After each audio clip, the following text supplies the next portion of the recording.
Así que Juan nos ha dicho por 11 capítulos que Jesús ha hecho 7 señales con un propósito. El propósito que Juan da a estas señales es para que crean en Él. Entonces, hasta ahora Jesús ha cambiado el agua en vino, Él ha sanado al hijo del funcionario romano, Él hizo caminar a un hombre que estaba completamente paralizado, Él alimentó a 5,000 hombres más sus familias con una cajita feliz de McDonald's. Él caminó sobre el agua en medio de una tempestad, le dio vista a un ciego de nacimiento, escupiendo y haciendo barro en el suelo y poniéndolo en sus ojos. Y la cumbre de sus milagros la vimos la semana pasada. Le da la vida, le devuelve la vida a Lázaro. Quizás el mayor milagro que pudo haber hecho hasta el momento. Todos con el propósito de que la gente pudiera creer en Él. Y es ahí a donde vamos a ir hoy, al concepto de creer. Porque si Juan está dirigiendo este libro para que los judíos y la gente que cree, la gente contemporánea pueda creer en Jesús, ¿qué respuestas puede tener para nosotros hoy? Juan nos va a llevar a un lugar en el texto de hoy donde nos va a decir, si crees en Jesús, si alguien dice creer en Jesús, tiene que dar una respuesta a ello. Ante pruebas tan innegables como lo fueron las señales, los milagros, como se llaman en los demás evangelios, ante el abrumador despliegue del amor de Dios, ante el abrumador despliegue de la paciencia de Jesús, de su poder, de su amor, de su identificación, de su humanidad, ante todas estas cosas nos preguntamos algo que siempre nos hemos preguntado por 2000 años: ¿cómo va a responder el mundo? ¿Qué vas a responderle a Jesús ante todas las pruebas, ante su palabra, ante sus milagros, ante la transformación de vidas? La pregunta de Juan no va dirigida hacia el mundo hoy. La pregunta de Juan va dirigida hacia nosotros. ¿Qué respuesta tienes tú después de haber creído? Porque es muy fácil para nosotros los cristianos o los que decimos seguir a Jesús, es muy fácil decirle al mundo que tiene que tener una respuesta ante Jesús, pero ¿cuál es nuestra respuesta diaria? Ese es un sermón para nosotros hoy, para los que decimos creer en Cristo. Ese es un sermón para aquellos que han estado en el Evangelio por mucho tiempo. Es un sermón de visión para aquellos que han estado ciegos. Es un sermón de primeros pasos para aquellos que no han podido, que han estado paralizados y no han podido caminar hacia nada. Es un sermón de provisión para el que necesita comer, para el que necesita alimento. Es un sermón de vida para el que necesita recuperar su vida. Y mucho de esto tiene que ver con las señales de Jesús que ha hecho, 7 hasta el momento. Juan capítulo 11, del 45 al 57, nos va a contar una parte de la historia que parece no tener ningún sentido, pero que tiene mucho sentido para nosotros, para la iglesia de Cristo, hoy, para los que decimos que creemos en Él.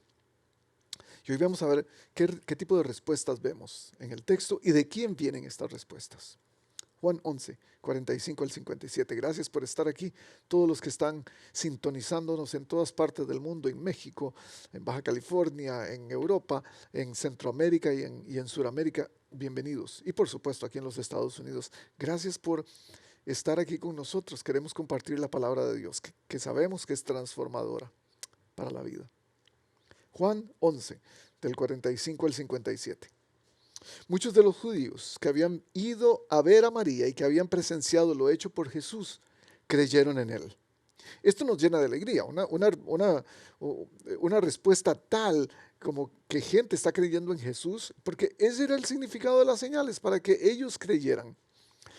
Hay una frase, una palabra que me llama la atención, sin embargo. Dice que muchos de los judíos. Cuando decimos muchos, hablamos de cantidades grandes. Y esta palabra nos puede confundir. Nos puede confundir cuando estamos de este lado del cristianismo, cuando ya hemos hecho a Jesús nuestro Señor, cuando hemos decidido seguirle, porque creemos, podemos creer que de eso se trata el Evangelio, que el Evangelio se trata de mucho. Y en realidad no es así necesariamente. El problema está en el concepto que le damos a la palabra y no al significado real de ella. ¿Qué quiero decir con esto? Es como yo veo la palabra y no lo que significa realmente. Porque podemos creer que el reino de los cielos se trata de muchos. Y ah, es muy simpático que Jesús se encarga de decirle a sus discípulos que ellos son la manada pequeña. Jesús dice que son muchos los que van a tratar de entrar, pero muy pocos los que en realidad lo van a lograr. Muchos pastores nos frustramos porque nuestras iglesias todavía están pequeñas. Y tal vez usted es un pastor que está frustrado. Tal vez usted es un líder de la iglesia que está frustrado porque no ve por ninguna parte crecimiento, porque no ve los números que le gustaría tener. Creemos que entre más mejor. Hay un dicho que se usa muy continuamente, especialmente en el ámbito de la música: menos es más. Me pregunto si ese es el concepto de Jesús. Y cuando hablamos de la respuesta que tenemos que darle a Jesús, podríamos comenzar diciendo: el mensaje de Cristo ha sido predicado a muchos, pero muchos no necesariamente lo han atendido. Pero mi primer punto para hoy tiene que ver con esta palabra. Porque sabemos que en el reino de los cielos muchos vienen, muchos son invitados. Jesús contó la historia, la parábola del reino, donde el rey invita a mucha gente a la fiesta para el matrimonio de su hijo, pero muy pocos vienen. Otro está en Mateo 22, cuando Jesús dice: muchos son llamados, pocos los escogidos. A través de los años mucha gente ha venido a Jesús, mucha gente se ha acercado a Él. A través de esta iglesia mucha gente ha venido a Jesús.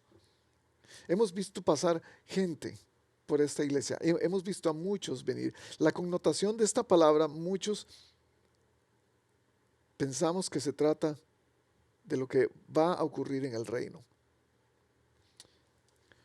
Y podemos pensar que el reino de los cielos tiene que ver con la mayoría. Y podemos pensar que el reino de Dios tiene que ver con a dónde va la masa de personas. Y en iglesias grandes podríamos pensar que están haciéndolo bien, y en iglesias pequeñas podemos pensar no lo están haciendo tan bien. Pero yo no veo esto necesariamente en el texto. Porque si pensamos que la mayoría es la que marca el paso, si pensamos que lo que no tiene mucha gente posiblemente no está bien, hay cierta verdad en eso. Pero si pensamos en eso, posiblemente no estamos dándole al blanco. Ancha es la puerta y espacioso el camino que conduce a la destrucción, y muchos entran por ella, dice Jesús en Mateo 7:13. El muchos, el concepto de muchos, va a depender de dónde se esté usando y de quién lo esté usando. Lo cierto es que muchos han escuchado de Cristo. Lo cierto es que muchos han entrado por puertas de iglesias, por las puertas de nuestra iglesia. Muchos han mostrado interés, muchos se han bautizado, muchos siguen fieles. Hay muchos, en realidad. Pero, número 2, algunos rechazan. Y ahí es donde nos va a llevar el texto. Algunos rechazan. Algunos no están contentos. Algunos de ellos, dice el versículo 46, pero algunos de ellos fueron a ver a los fariseos y les contaron lo que Jesús había hecho. Hay quienes no van a encontrar lo que andan buscando. Y su respuesta inmediata va a ser rechazo.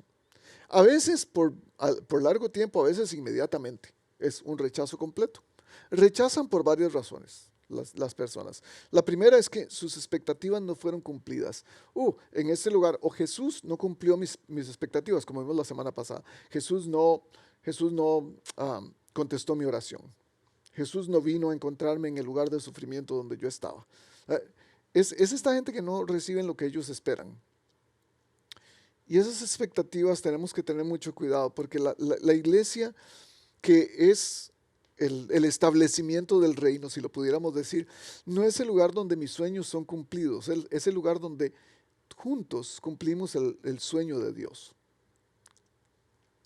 ese lugar donde nos reunimos para poder juntos establecer el reino de Dios. Traer su reino a la tierra, ese es el sueño de Dios. No era lo que esperaba la gente, necesariamente.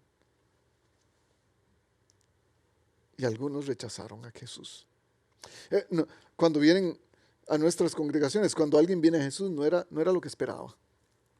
No eran los programas que yo esperaba. No era el tipo de consejería que yo esperaba. No era el tipo de trato que yo esperaba. No era el tipo de servicio en la iglesia o de servicio dominical que yo estaba esperando. No era el tipo de liturgia que yo estaba esperando. Mucho de esto es válido porque cada iglesia es una organización. Cada iglesia hace las cosas de diferente manera. Hay gente de todo tipo, con todo tipo de gustos. Hay programas, eventos, horarios que tal vez no calzan, entonces las expectativas no son cumplidas. Muchos rechazan por sus expectativas. Otros rechazan porque Jesús no se alinea con las metas de su vida. Lo que yo tengo planeado para mi vida no tiene que ver con lo que Jesús está ofreciendo. Tiene mucho que ver con las expectativas, claro, pero también tiene que ver con los resultados de esas expectativas. Si yo quiero en mi vida lograr una fortuna millonaria, posiblemente Jesús no me va a funcionar porque Él dice que tengo que compartir con otros. Si la meta de mi vida, la primordial meta de mi vida es Jesús, no importa si soy rico o pobre. Pero algunas veces las expectativas de nuestra vida, las metas de nuestra vida no calzan con lo que es Jesús. Algunos rechazan el ministerio de la iglesia porque la influencia que querían tener ante las personas no es la que se les ha dado. Algunos vienen porque quieren cantar, quieren hacer sus sueños realidad. La meta de su vida era convertirse en un cantante y qué mejor ser un cantante de adoración, pero posiblemente no es lo que la iglesia necesita en ese momento. Y es aquí cuando algunas personas dicen, Jesús es parte de mi vida, pero Jesús no es mi vida necesariamente. No es lo mismo tener a Jesús a mi lado mientras camino que tener a Jesús en el centro de mi vida, porque es el filtro de todo lo que veo alrededor mío. Otra gente rechaza a Jesús porque solamente no quieren creer. Es tan sencillo como eso. El camino cristiano no es para ellos, la vida cristiana no es para ellos, Jesús no es para ellos. Hay demasiadas cosas en la vida que son mejores para ellos que Jesús. Hay demasiadas exigencias dentro del camino cristiano. Hay demasiados puntos que chequear en su concepto para ser cristiano. No hay disposición de someterse a Dios y a sus mandamientos. Hay algunos que rechazan. Versículo 27. Entonces, los jefes de los sacerdotes y los fariseos convocaron una reunión del consejo. Nos damos cuenta que aquí Juan tenía tal vez un poco de información interna de lo que estaba pasando ahí en el Sanedrín, y que es el consejo de los líderes religiosos de Israel. Posiblemente Nicodemo o alguno de los otros sacerdotes de los fariseos que se convirtieron al cristianismo. Le dio esa información. ¿Qué vamos a hacer? Dijeron. Este hombre está haciendo muchas señales milagrosas.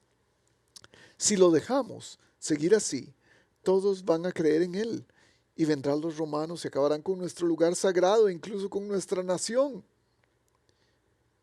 Estaban pensando, tenemos demasiado que perder por este tipo. Uno de ellos, llamado Caifás, que ese año era el sumo sacerdote, les dijo, ustedes no saben nada en absoluto. Y entonces les rebaja, los baja a un nivel, porque él estaba en un nivel más alto. ¿No entienden que les conviene más que muera un solo hombre por el pueblo y que no perezca toda la nación? Por eso, pero esto no lo dijo por su propia cuenta, sino que como era sumo sacerdote ese año, profetizó que Jesús moriría por la nación judía. Y no solo por esa nación, sino también por los hijos de Dios que estaban dispuestos para congregarlos y unificarlos. Así que desde ese día convinieron en quitarle la vida. Vemos que muchos vienen, algunos rechazan. En este texto podemos ver otro grupo de personas, otro tipo de respuesta, porque unos conspiran, número 3. Unos conspiran. conspiran externamente. Esos son los enemigos del Evangelio. La gente que está en contra de Jesús, que habla en contra de Jesús, que están demasiado frustrados, demasiado enojados con la iglesia de Cristo como para quedarse callados. La manera de canalizar esa frustración es conspiración. Estar en contra de la iglesia. Es una conspiración en contra de Jesús, en contra de su divinidad, en contra de su humanidad, en contra de todas sus enseñanzas, en contra de sus seguidores, de la iglesia, en contra de cualquier tipo de llamado eclesial que haya en la iglesia. Esta es la oposición externa. Eh, Esta es la gente que blasfema en contra del Espíritu Santo, y esa es la oposición consciente de la verdad.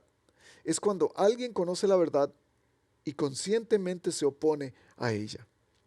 Juan capítulo 5, versículo 6 dice que el Espíritu es verdad. Cualquier oposición a esta verdad es blasfemia en contra del Espíritu Santo. Según Jesús, este pecado es imperdonable. Es una resistencia consciente y endurecida de la verdad que nos aleja de la humildad y el arrepentimiento. Y sin arrepentimiento no puede haber perdón. Lo vemos en todas las esferas de la vida. Lo vemos en la sociedad, lo vemos en las universidades, lo vemos en las escuelas, lo vemos en los canales de televisión, lo vemos en las redes sociales. En todo lugar hay gente que está en contra de Cristo. Y esa es la resistencia. Otros se resisten o conspiran internamente, activa e inactivamente. Hay gente en lo interno, gente infiltrada, quizás espías, si lo puedo decir, del lado oscuro, que están boicoteando el trabajo de Cristo en la iglesia.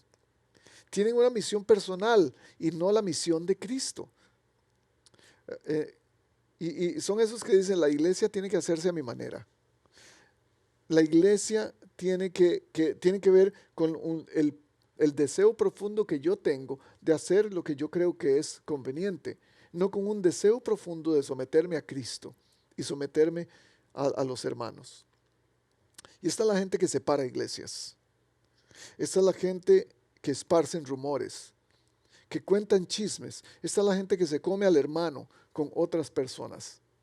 La Biblia es muy clara en cuanto a esto. Esto es pecado. Y algunos de nosotros, o unos, conspiran en contra de la iglesia internamente de esta manera, no sabiendo que es tan serio como aquellos que están conspirando externamente fuera de la iglesia. Esta gente está contenta con su vida espiritual como está. Ellos piensan estar muy bien y sus derechos son los que valen más que cualquier otra persona. Y por sus derechos entonces tienen que hablar mal de la otra persona, de la otra iglesia, del otro pastor, del otro líder, del otro hermano, de la otra hermana. Estos son los activos. Los inactivos son aún peores. Los que conspiran internamente, pero de manera inactiva, es terrible. Son los que no hacen mucho por extender el reino de Dios.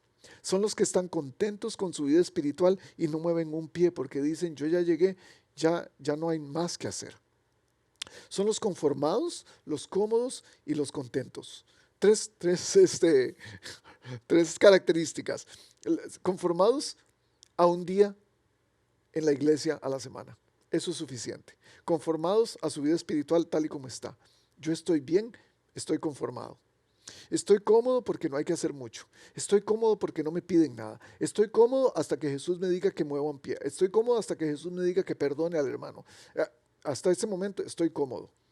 Y estoy contento con una vida espiritual mediocre. Y esta gente inactiva, estos conspiradores inactivos, mantienen a la iglesia muerta. Mientras pensamos que son los conspiradores externos los que están matando a la iglesia. No, internamente los seguidores de Cristo, los que decimos creer en Cristo, podemos estar dando una respuesta de conspiración para con Cristo mismo. versículo 54. Por eso Jesús ya no andaba en público entre los judíos. Se retiró más bien a una región cercana al desierto, a un pueblo llamado Efraín, donde se quedó con sus discípulos. Y aquí es cuando tenemos que preguntarnos, ¿y por qué en el momento que la gente necesita más a Jesús, Jesús se esconde? Jesús está ausente. Parte de lo que hablábamos la semana pasada es cuando más lo necesitamos, cuando queremos que Él esté ahí. ¿Cómo ser parte de algo donde Jesús no está? ¿Y qué tal si Jesús no está en esa iglesia? ¿Y qué tal si Jesús no es parte de esta organización? Es la excusa perfecta para decir, hasta aquí, ya me voy. Hasta aquí llegué. Si Jesús se fue, yo también. Ve, Jesús se escondió, yo me voy a esconder. ¿Para qué? Yo voy a vivir mi vida solo en mi casa, sin iglesia, sin molestias, sin canciones de alabanza ruidosas, sin gente molesta que está viniendo para orar por mí, sin textos de versículos bíblicos que me manda la gente. Si Jesús se fue, yo también. Me voy a ir a Efraín como Jesús, sin darnos cuenta de esto. Que este lugar llamado Efraín, que es una ciudad pequeña en el desierto, significa el nombre fructífero. Algo o alguien que no está activo no puede dar frutos saludables.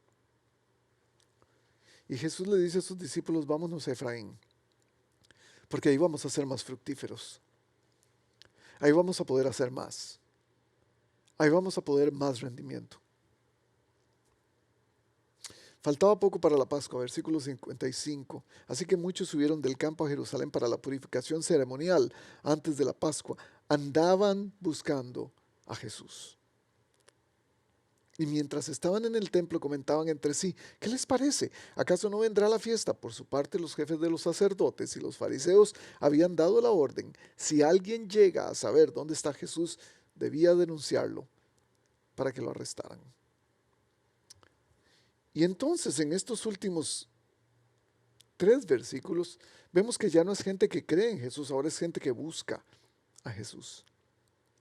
Los que creen en Jesús pueden estar en varias denominaciones. Muchos quieren venir para creer. Algunos están entre sí y entre no. Otros se rebelan completamente y conspiran. ¿De cuáles son? ¿Cuál es su grupo? ¿O usted es del grupo que busca a Jesús? Y dice, ay sí, yo soy de los que busco a Jesús. Deben ser mejores. Ese es el asunto. Yo veo a 2 tipos de gente, o 3 tipos de gente que están buscando a Jesús. 3 tipos de iniciativas, 3 tipos de intención para buscar a Jesús. Y quiero mostrárselas en lo que me queda de tiempo para este sermón. Porque buscamos a Jesús, número 1, para curiosear. Algunos venimos sumamente curiosos a Jesús. Los judíos que buscaban a Jesús es la misma curiosidad que para seguir a María a la tumba, para ver cómo lloraba, para ver qué hacía Jesús. Y muchos de ellos creyeron. Pero después de esto todavía había gente buscándolo. Y no esperaron, y tuvieron que esperar más bien a que llegara la siguiente fiesta para poder ir al templo y empezar a decir, ¿irá o no irá? ¿Se hará presente? ¿No se hará presente? Hubo muchos judíos que buscaban a Jesús solo para saber, a ver qué va a hacer, a ver si es realmente el Hijo de Dios, a ver si es realmente el que hace milagros, solo para ver qué pasaba. Algunas personas venimos a Cristo solo por curiosidad. Ese es el nacimiento de los chismes, de hecho. El que viene a Cristo por pura curiosidad va a tener tanta curiosidad que va a hacer demasiadas preguntas y esas preguntas pueden convertirse en lo que hablamos anteriormente. Es solo información a medias. Esta gente llegó solamente para ver qué hacía Jesús, a ver si lo podían ver. Es por la fama, por el nombre. A ver cómo lloraba María y Marta, a ver cómo hacía Jesús el milagro, a ver cómo se veía la tumba de Lázaro, a ver cómo le va a reclamar Marta y María. La curiosidad puede ser buena hasta cierto límite. Cuando nuestra curiosidad tiene como intención informarnos de manera que podamos enriquecer nuestra fe, adelante. Sea curioso, pregúntele a Jesús, pregúntele al pastor, pregúntele a la iglesia, no hay problema. Pero cuando la curiosidad se convierte en un sistema morboso solamente para tener información y usar esa información para mi propio beneficio personal, ahí es donde vamos a estar mal. Hay una frase que dice: la curiosidad mató al gato. ¿La he escuchado? La curiosidad mató al gato. Esta frase es originalmente una frase en inglés. Curiosity killed the cat. Y es un juego de palabras. Pero en realidad la original no decía la curiosidad, más bien decía el cuidado. El cuidado mató al gato. Care killed the cat. Y esto viene desde el siglo XVI en muchas obras de teatro en Inglaterra y después aquí en los Estados Unidos. Y empezó a hacerse mucho más popular con el tiempo. Pero interesantemente, la curiosidad del gato no fue la que lo mató. Es solamente un chisme que ha transcurrido alrededor del tiempo, porque la idea original era diferente. Esta frase no es exactamente lo que pensábamos que era. La mera curiosidad en el reino de Dios no es exactamente lo que pensamos que es. Nos va a dar respuestas incompletas. Nos va a dar respuestas que no son completamente ciertas acerca de quién es Jesús. La curiosidad no se identifica con otros. La identidad no toma un papel activo en la construcción del reino de los cielos. La curiosidad está más interesada en información que en transformación. Y yo me pregunto cuántos curiosos hay detrás de la cámara. Tal vez usted vino por pura curiosidad, pero esa curiosidad Dios la va a usar para transformar su vida. Pero si se queda solamente en curiosidad, si usted va a saltar de este video al siguiente, y al siguiente y al siguiente, no hay nada de malo. Ojalá que vea más videos de los nuestros o de otra iglesia, no importa. Pero tampoco ocurre nada nuevo, tampoco ocurre nada bueno si su vida no es transformada. Y se lo voy a probar con un texto bíblico, Apocalipsis 3, 14 y 16. Esta es una iglesia en la Odisea, es el lugar donde estaba esta iglesia. Y Juan, el mismo escritor de nuestro evangelio, mire qué coincidencia, escribe esto. Este es Jesús hablándole a Juan diciéndole: escríbele esto a la iglesia en la Odisea. Escribe el ángel de la iglesia en la Odisea. Y le dice: conozco tus obras, sé que no eres ni frío ni caliente. Ojalá fueras lo uno o lo otro. Por tanto, como no eres ni frío ni caliente, sino tibio, estoy por vomitarte de mi boca. Y si usted solo viene a la iglesia por curiosidad, y si usted solo viene a la iglesia para ver, y si usted solo viene a la iglesia para saber quién viene, y si usted solo viene a la iglesia porque viene, nada más. Por ninguna otra razón, usted no quiere crecer espiritualmente, usted no quiere dar el siguiente paso. Usted no quiere agradar a Cristo cada día en su vida. Usted no quiere cambiar su manera de hablar. Usted no quiere cambiar su manera de chismear. Usted no quiere cambiar su manera de mentir. Entonces es pura curiosidad. Y venir a Cristo no tiene mucho sentido. Pero hay otros que buscan a Jesús para oponerse. Y Juan nos dice que hubo este tipo, ya lo vimos anteriormente. Los fariseos, los que fueron a acusar a Jesús, después de haber creído en él, otros van a acusar a Jesús. Hay gente que viene para oponernos. Número 2 en esta segunda parte. Buscamos a Jesús para oponernos. Esa es la peor manera de buscar a Jesús, porque es la intención maliciosa de dividir el rebaño. Mateo 12, versículo 30. Voy a leer en la traducción en lenguaje actual. Dice Jesús: el que no está de mi parte está contra mí. El que no me ayuda a traer a otros para que me sigan es como si los estuviera ahuyentando.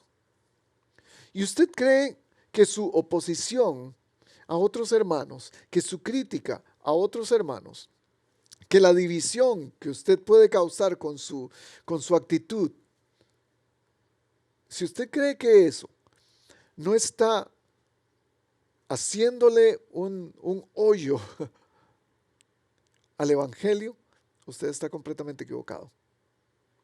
Son esas actitudes que creemos que son normales porque todo el mundo las hace, porque muchos que han venido para creer lo hacen. Es seguir la corriente de la cultura, es hacer lo mismo que los demás hacen. Quienes se oponen pueden hacerlo activamente o inactivamente. Una vez más, ya hablamos un poco de esto, pero voy a darle otro énfasis aquí. Los que se oponen activamente son los que promueven el boicot en la iglesia. Son los que buscan momentos y maneras para criticar y para confundir a otros. Usted puede decir, ¿cómo estoy yo oponiéndome activamente a Jesús? Bueno, si usted trata de favorecerse a usted mismo todo el tiempo y no al reino de los cielos, esa es una manera. Se han convencido a sí mismos de que tienen el derecho de criticar. Se han convencido a sí mismos de que tienen derecho a hablar mal del hermano. Se han convencido a sí mismos de que su orgullo está en lo que hacen, que todo lo que hacen por el Evangelio debería ser suficiente. Y si alguien lo hace diferente, eso no funciona. Estos son los que activamente están oponiéndose a Jesús en la iglesia. Los que vienen con políticas a la iglesia, los que vienen con cuestiones, filosofías determinadas que no tienen nada que ver con la palabra de Dios, los que tratan de venir con una agenda política a la iglesia. Este no es el Evangelio de Cristo. Pero hay otros que son inactivos, los que pasan inadvertidos, los conformes, los felices con donde están espiritualmente, los que hablamos anteriormente, los que vienen tarde y no tienen ningún problema al respecto. Los que no le preguntan a nadie si nadie les pregunta a ellos. Los James Bond de las iglesias, que pasan completamente inadvertidos porque son agentes secretos. No me comprometo, no espero nada de nadie. No me identifico para que nadie me identifique. Son los que pasan inadvertidos. Y esta es la oposición inactiva. Porque usted, de acuerdo a lo que dijo Jesús anteriormente, en Mateo capítulo 12, versículo 30, Él dice, si usted no está haciendo algo conmigo, usted se está oponiendo a mí. Si usted no está haciendo nada por el Evangelio, usted está directamente rehusando el Evangelio. Y esto es un llamado de atención. Porque puede ser externa o interna esta posición. Ambas van a minar el trabajo. Mateo 10, 34 al 36. No crean que vine a traer paz a la tierra, dice Jesús. Vine a traer guerras, a poner al hijo contra su padre, a la hija contra su madre, a la nuera contra su suegra. Cada quien tendrá a sus peores enemigos en su propia casa. Esa última parte es la que me llama la atención. Cada uno tendrá a sus enemigos en su propia casa. Y la iglesia no está de más. La oposición puede ser intencional o sin intención. Depende de cuán consciente estás de tu parte en el reino. Si tienes una conciencia clara de cuál es tu parte en el reino, si tienes un propósito claro de cuál es tu parte en el reino, vas a saber si estás oponiéndote al reino o no. Y este es mi trabajo hoy. Este es mi llamado con este sermón de hoy. Que abramos nuestros ojos para saber dónde estamos. Ese es el trabajo de Jesús, abrir los ojos de los judíos para decirles en dónde están y de qué se trata el Evangelio. Porque nosotros, como los judíos, podemos que creer en Dios es suficiente. Nosotros, como los judíos, podemos recibir la pregunta de Jesús, ¿qué vas a hacer conmigo? Y podemos decirle, bueno, no, esto no es para mí. Sí, me voy a quedar, pero voy a criticar, voy a quedarme con un ojo allá y el otro acá. O puedo venir y no voy a hacer nada, solo me voy a sentar. Voy a pasar desapercibido. O voy a traer mi propia agenda. Voy a traer mi propia idea y filosofía a la iglesia. Pero Jesús entonces nos dice, Si estás conmigo, vas a tener que mostrarlo. Se va a tener que notar. ¿Qué se nota más? Esto es una pregunta para todos ustedes. ¿Qué se nota más? ¿Su cultura? ¿Cómo se maneja usted en su sociedad? ¿O se nota más la cultura del reino? ¿O se nota más Cristo? Si nada se muestra, usted dice, no, nada, la verdad es que nada. Si nada se muestra, si no muestras nada, es una prueba de que no estás con Jesús, de que no estás con Él. Porque buscar a Jesús de corazón, con la intención clara de seguirle, de convertirse en uno de sus discípulos, va a causar algo en sus hijos. Y es aquí donde quiero devolverme al versículo 48, donde los fariseos están reunidos y dicen, si lo dejamos seguir así, si lo dejamos seguir así, que es el título de nuestro sermón, todos van a creer en Él. Y ese es el problema, es que tenemos temor de que Jesús va a cambiarlo todo para nosotros.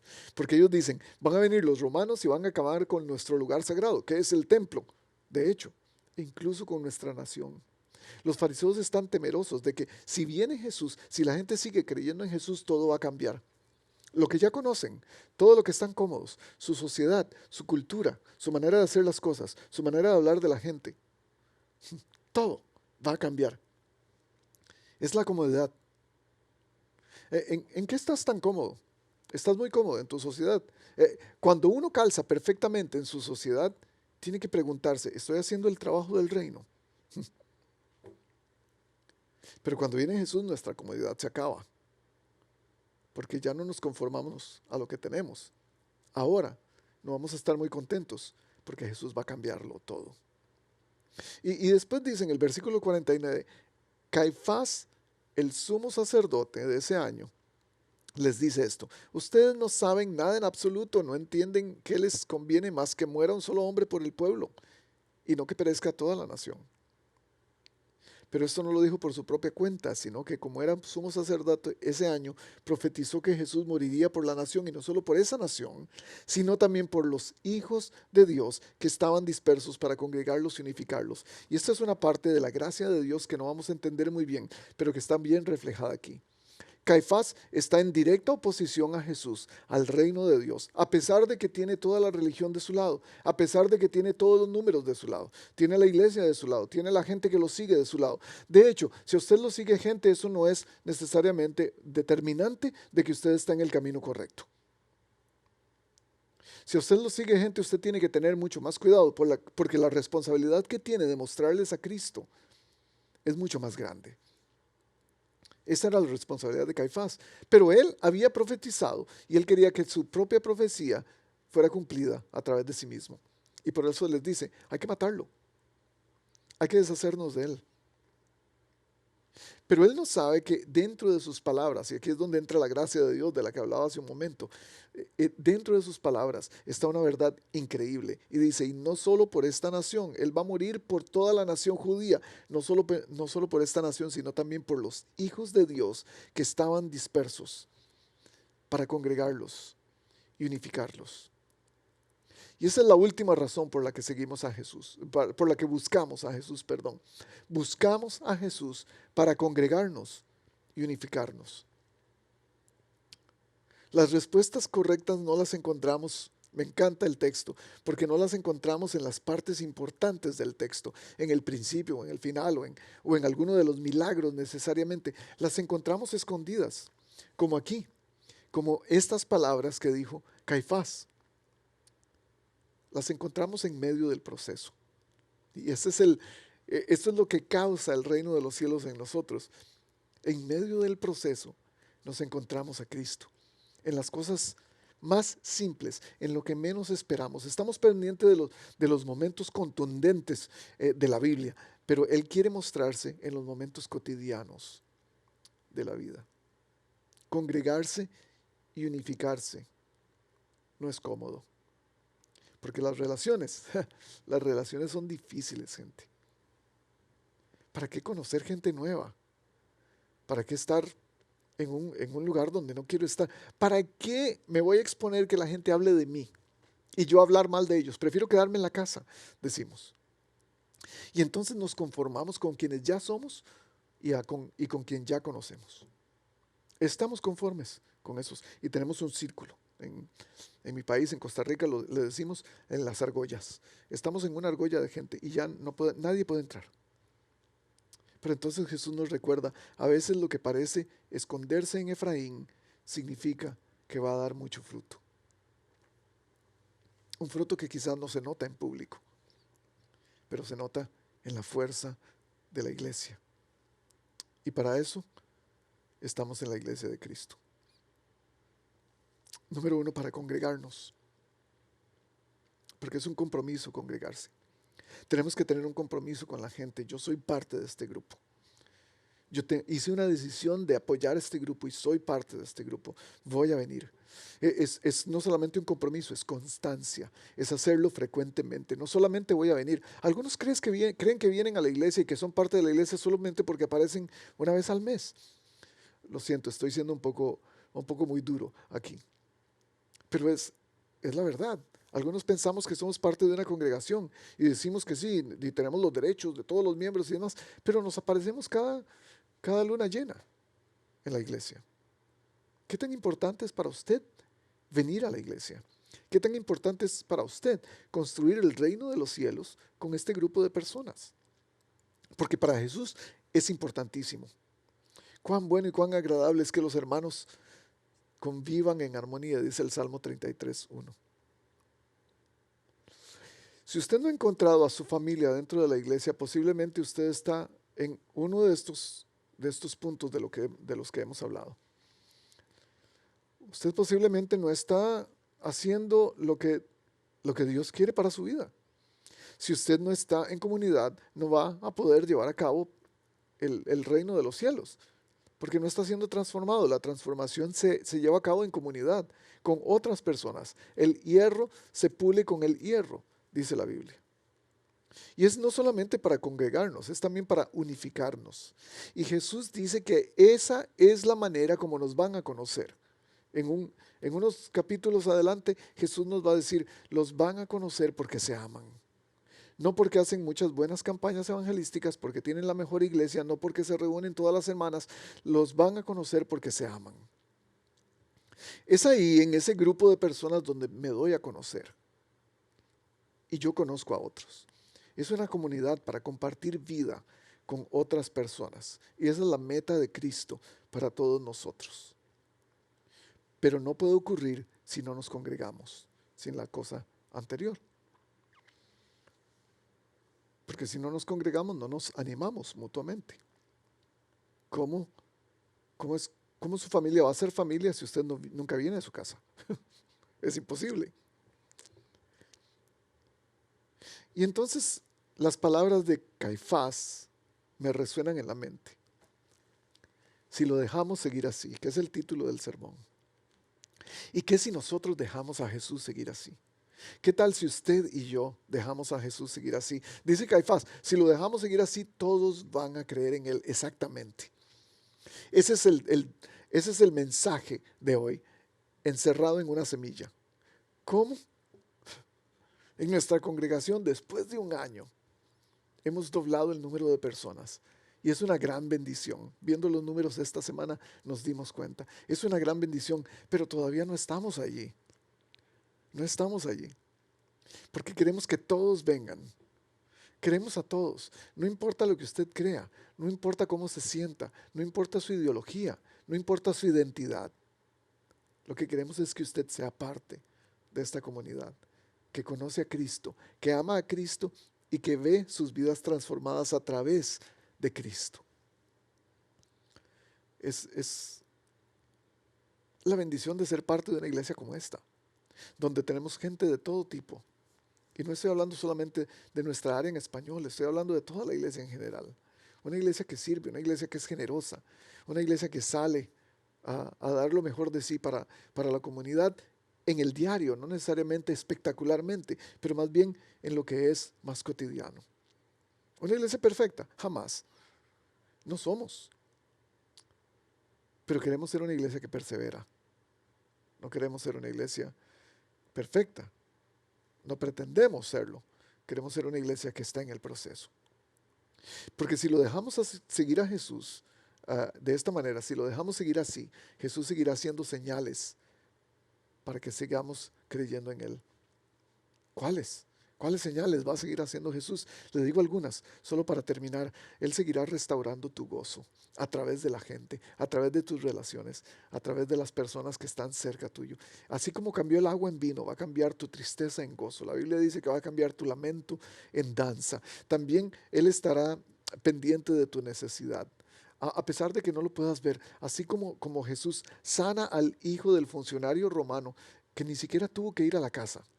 A veces en la necesidad de Jesús es cuando más lo vemos. En la ausencia de Jesús hay poder también, porque Él nos dice, no me veas solamente cuando estoy presente, cuando todo es obvio. Experimenta mi presencia cuando no estoy allí. Él nos va a hacer caminar cuando estemos paralizados, cuando la vida nos pare y cuando no sepamos a dónde ir en medio de su congregación. Gente nos va a dar ánimo y nos va a decir, vamos a caminar, voy a caminar contigo. Él va a ser nuestro proveedor. Así como alimentó a los 5,000 hombres y a todas sus familias, Jesús va a proveer para nosotros. Él va a proveer para nuestras necesidades de una u otra manera. Y todos hemos sido conscientes de eso, todos hemos experimentado eso en esta comunidad de fe, porque la gente ha compartido sus bienes con otros cuando tenemos necesidad. Nos va a hacer caminar sobre las aguas de lo imposible. Él nos va a devolver la vista cuando perdamos el rumbo. Nos va a devolver la vida cuando ya no tengamos vida. Cuando sientas que la vida se te ha ido, Él te la va a devolver. ¿Quieres ser parte de esto? Porque si lo dejamos seguir así, si dejamos que Jesús siga haciendo lo que está haciendo, si lo dejamos seguir así, todos van a creer. Todos a tu alrededor. Todos en tu comunidad. Todos en tu casa. Solo tenemos que dejarlo seguir haciendo lo que está haciendo. ¿Quieres ser parte? Nos vemos la próxima.